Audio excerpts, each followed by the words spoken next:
नमस्ते मित्रों, मैं रमनीक विग आज आपके समक्ष हूँ।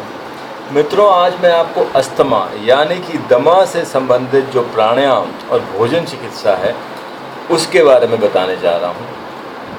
हालांकि मित्रों, दमा से संबंधित बहुत सारे अच्छे प्राणायाम योग शास्त्रों में हैं, परंतु उनमें से सबसे जो मुख्य हैं वो कुछ इस प्रकार हैं।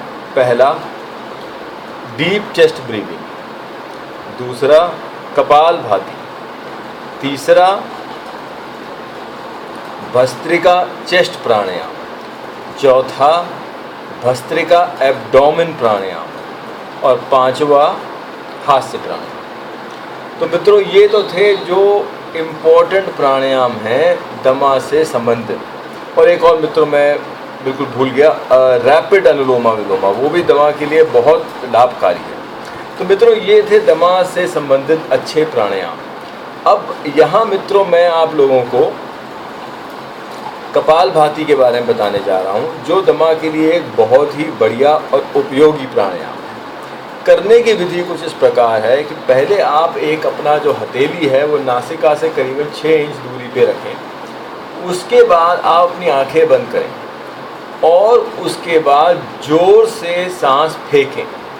तो मतलब इसमें है कि लेने की जो प्रक्रिया है वो स्वयं हो जाती है, जो पूरक है वो स्वयं हो जाता है। हमारा ध्यान केवल रेचक में होता है कि हम जोर से सांस बाहर फेंकें। इस प्राणायाम में 3 चरण होते हैं। पहला जो चरण है उसमें 2 रेचकों के बीच में 1 सेकंड का अंतराल है।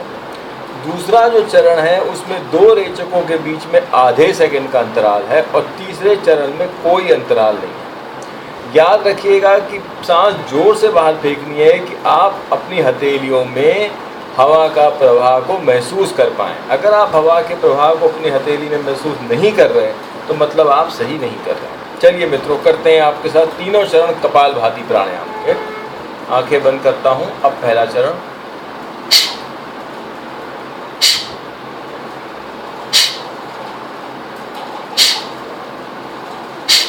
मित्रों, ये था पहला चरण। अब दूसरा चरण।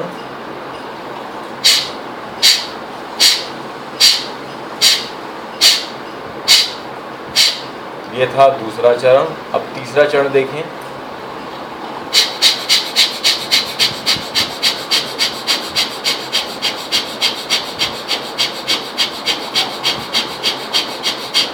मित्रों, ये था तीसरा चरण।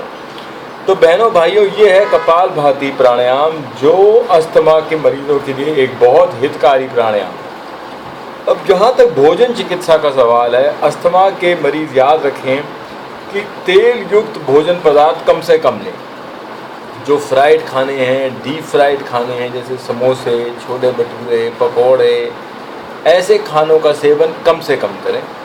दूसरी बात का याद रखें कि एंटी इन्फ्लेमेटरी खाने, जो सूजन को कम करने वाले खाने हैं, ऐसे खानों का प्रयोग ज़्यादा करें, जैसे कि हल्दी, लहसुन, पाइनएप्पल में एक एंजाइम होती है जिसका नाम ब्रोमेलेन है, वो भी सूजन के लिए, सूजन को कम करने में बहुत लाभकारी है।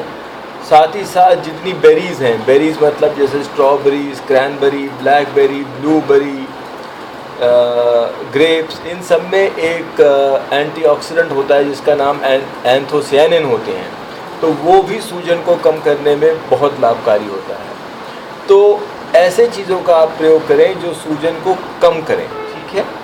ज़्यादा जानकारी के लिए मित्रों आप मेरे से डायरेक्टली संपर्क कर सकते हैं। मेरा सेल नंबर है +91 9810178140।